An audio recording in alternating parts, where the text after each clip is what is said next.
Hi friends, welcome back to സുവൂസ് kitchen. ഇന്ന് നമ്മൾ ചെയ്യുന്നത് പനീർ ഉപയോഗിച്ചുള്ളൊരു പനീർ പെപ്പർ മസാലയാണ് കേട്ടോ. ചപ്പാത്തിയുടെ ഒക്കെ കൂടെ നല്ലൊരു കോമ്പിനേഷനാണ്. പെട്ടെന്ന് തന്നെ ചെയ്തെടുക്കാനും പറ്റും. അപ്പോൾ എങ്ങനെയാണ് റെസിപ്പി തയ്യാറാക്കുന്നതെന്ന് നോക്കാം. പനീർ പെപ്പർ മസാല ഉണ്ടാക്കുന്നതിന് വേണ്ടി 400 ഗ്രാം പനീർ എടുത്തിട്ടുണ്ട്.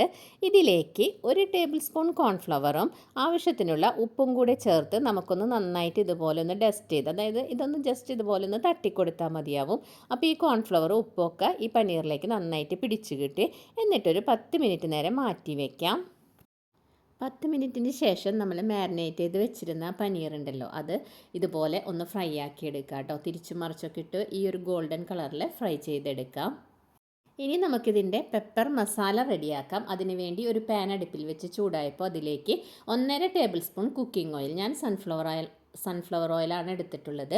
ആ ഓയിൽ നന്നായിട്ട് ചൂടായി വന്നപ്പോൾ ഇതിലേക്ക് ഓൾ ഗരം മസാലയാണ് ചേർത്ത് കൊടുക്കുന്നത്. 4 ഗ്രാമ്പു, 2 കഷ്ണം പട്ട, കുറച്ച് പെരിഞ്ജീരകം, 4 ഏലക്കായും കൂടെ ചേർത്ത് ഈ എണ്ണയിലേക്ക് അങ്ങ് ഇട്ട് കൊടുക്കുക കേട്ടോ.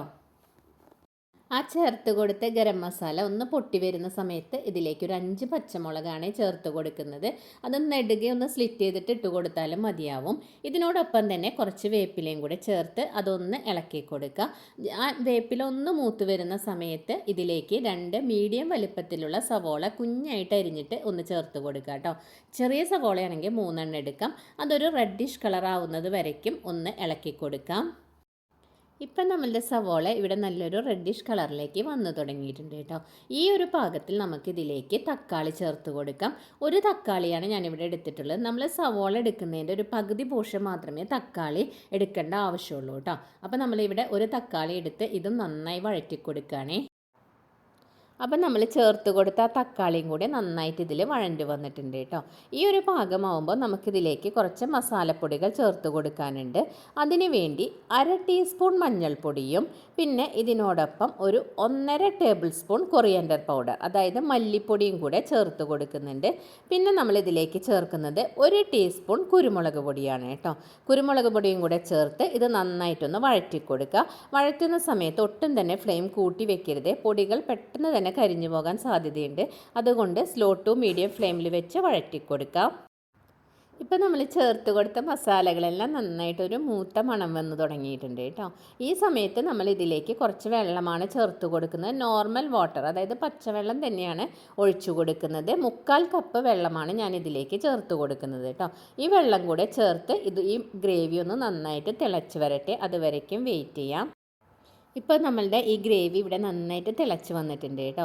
ഈ സമയത്ത് ഇതിലേക്ക് കുറച്ച് ഉപ്പ് ചേർത്ത് കൊടുക്കാം. നമ്മൾ നേരത്തെ പനീർ ഫ്രൈ ചെയ്യാൻ വെച്ചപ്പോൾ അതിൽ കുറച്ച് ഉപ്പ് ചേർത്തിട്ടുണ്ടായിരുന്നു. അപ്പോൾ അത് കണക്കാക്കിയിട്ട് വേണം നിങ്ങളിതിൽ ഉപ്പ് ചേർത്ത് കൊടുക്കാൻ കേട്ടോ. എന്നിട്ടൊന്ന് മിക്സ് ചെയ്ത് കൊടുക്കുക. ഇനി നമുക്കിതിലേക്ക് നമ്മൾ നേരത്തെ ഫ്രൈ ചെയ്ത് മാറ്റി വെച്ചിട്ടുണ്ടായിരുന്ന പനീറില്ലേ, അതും കൂടെ ചേർത്ത് കൊടുക്കാം കേട്ടോ. പനീർ കൂടെ ചേർത്ത് ഇതൊന്ന് നന്നായിട്ട് മിക്സ് ചെയ്ത് കൊടുക്കാം. അപ്പോൾ ചപ്പാത്തിയുടെ കൂടെയൊക്കെ ഒരു 10 മിനിറ്റിനുള്ളിൽ പെട്ടെന്ന് തയ്യാറാക്കി എടുക്കാവുന്ന ഒരു ടേസ്റ്റി ആയിട്ടുള്ള റെസിപ്പിയാണ്. അപ്പോൾ ഇതൊന്ന് മിക്സ് ചെയ്ത് കൊടുക്കുകയാണേ. ലാസ്റ്റായിട്ട് നമ്മളിതിലേക്ക് കുറച്ച് മല്ലിയില കൂടി തൂക്കി കൊടുക്കുകയാണ് കേട്ടോ. എന്നിട്ടൊന്ന് മിക്സ് ചെയ്ത് കൊടുക്കുക. അപ്പം നമ്മളുടെ ഈസി ആൻഡ് ടേസ്റ്റി ആയിട്ടുള്ള പനീർ പെപ്പർ മസാല ഇവിടെ റെഡി ആയിട്ടുണ്ട്.